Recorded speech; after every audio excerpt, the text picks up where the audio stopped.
Hello boys and girls, and welcome back to Ushanka Show, stories about life in the Soviet Union. My name is John Wayne Cheeseburger, and I was born in the Soviet Texas. But if you're new to my channel, my actual name is Sergey, and I was born in the USSR. And today we will learn about sick leave in the Soviet Union. Some time ago I stumbled upon this funny Soviet-era caricature called "Na больничном" during the sick leave.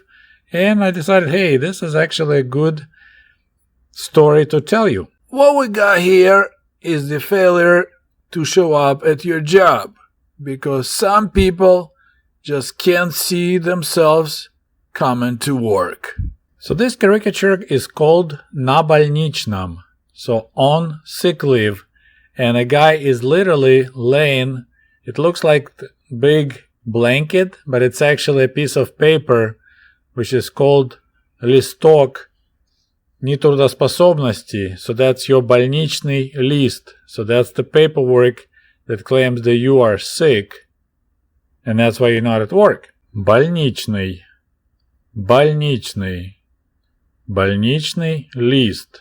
So that's your sick leave paperwork. So if someone at work will be asking about this guy, they will say, hey, where is the Comrade Ivanov? And reply will be, он на больничном. He is on sick leave. Он на больничном. And that's why the humor of this caricature, that the guy is literally laying on his sick leave paperwork. So he is laying на больничном. So during the Soviet days, we had quite generous paid sick leave, but we had quite strict rules about being sick. So you couldn't just call in and say, I just don't see myself coming to work, there's something wrong with my eyes. I love that American joke.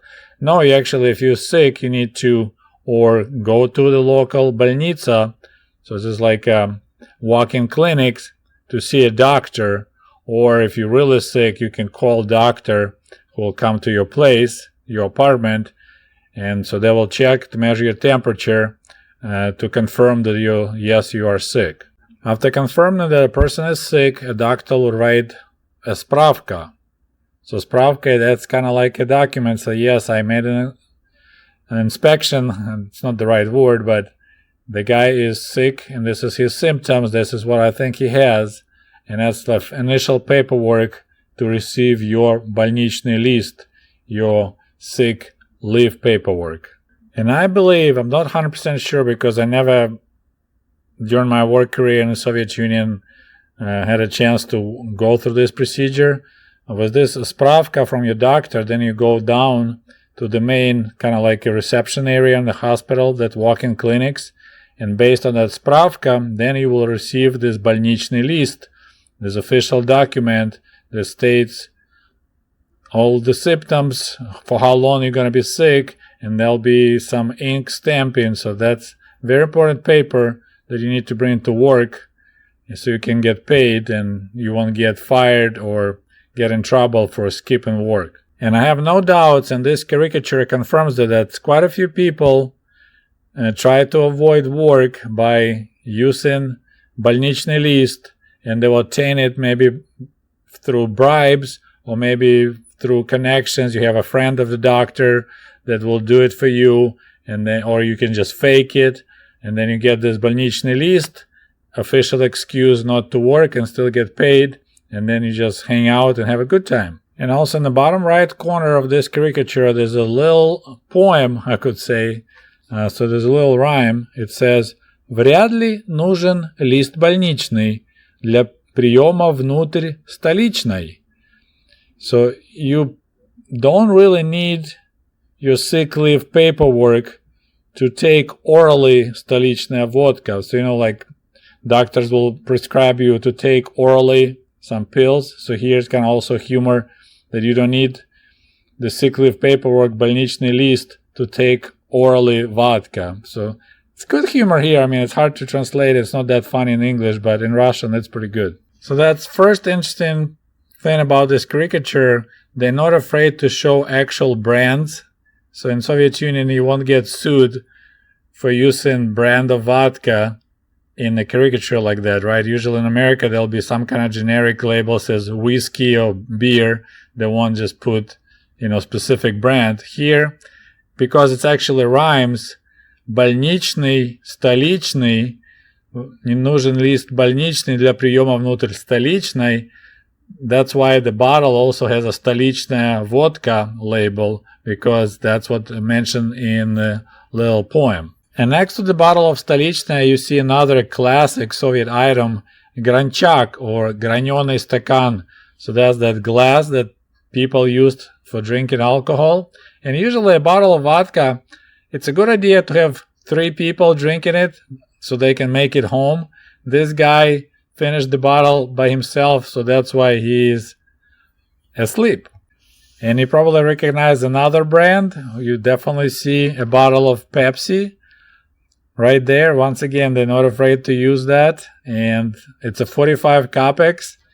You might remember this picture of me drinking same Pepsi. So that's a standard 0.33 liter bottle of Pepsi, which was bottled in the Soviet Union and was sold for 45 kopecks. And right next to the bottle of Pepsi, there's another bottle. I first thought it was a bottle of lemonade, but I looked closer and I can recognize letters piva. So that's the empty bottle from beer. So this guy is working hard. There's the expression, drinking vodka without beer is wasting your money. Because if you add beer on top of vodka, it really affects you hard. And while we're on the topic of the bottles, I want to mention that back in the Soviet days, pretty much everything was glass. We didn't use any plastic for pop, soda, right?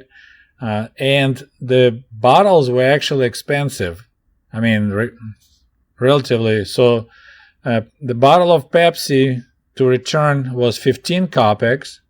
So the whole thing was, drink was 30 kopecks and the bottle deposit 15, makes it 45. The beer bottle and the vodka bottle, they were 20 kopecks. And for 20 kopecks, you could buy a loaf of bread. So picture if you buy a drink in America and you pay a deposit of $3, you won't throw away that bottle. So it actually was pretty clean in the Soviet Union in that regard. Not many people would just throw away empty bottles because there were a lot of money. And the situation drastically changed after the collapse of the Soviet Union, because then began manufacturing all these soda drinks in 1 liter plastic bottles, and then you could see that trash everywhere. I remember I was so upset when I came to the village and I went to go mushroom hunting, and I saw those plastic bottles laying everywhere, and that made me really upset, because before, even if you bring a bottle with you to drink while you're in the forest doing whatever, chopping wood or mushroom hunting, you'll bring that bottle home to return for deposit. And those plastic bottles, even from beer, people would just drink it and throw it away. So that made really bad situation with trash in independent Ukraine, probably in Russia as well. Alright, so let's go back to our caricature, caricatura. And right next to the bottles, you see that little handy device that we called открывачка. So this is a bottle and can opener.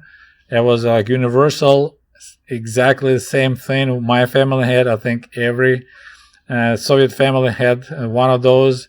Maybe there was one factory making the exactly same kind, same design with wooden handle. So this is another classic Soviet item right there, открывачка. I just looked up for the images, and apparently it looks like in Russia they call it открывалка.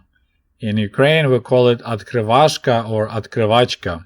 So there's a little interesting difference there. Okay, moving along. So right next to the guy, to his elbow, is the пачка сигарет, a pack of, actually it's not cigarettes, it's papyrosy. So that's a without a filter, and it's called papyros, right? And a box of matches. So he is really healthy. He's drinking hard and smoking without filter. If we look at the comrade's plate, it's the classic snack when you drink alcohol. Nothing fancy. We got the green onion. You got a green cucumber. You got a sausage. I don't see bread. I guess he finished eating bread. And then you have a little salt shaker. I'm not sure why he has a spoon because I don't see anything to beat in the spoon or with the fork. Usually if people use forks, so there'll be some kind of open can with maybe fish and tomato sauce or sardines or something like that, but I don't see that. So I believe in English, situation like that you'll call playing hooky. Another interesting detail about this picture, the guy is actually well-to-do because he's wearing jeans. And in the Soviet Union, a pair of jeans was at least 100 rubles. So it's worth about 1 year of monthly apartment payment. So he's doing okay there. And it looks like he has a nice watch. And he's having it on the left hand. That's why the most people wearing their watches on the left hand. So he's a right-handed person. And he can afford to skip work. And he's just relaxing. Okay, my friends, that's all I have for you today. I hope you enjoyed this investigatory video based on this interesting caricature. As always, please don't forget to like this video. And we'll talk to you soon. До свидания. Goodbye.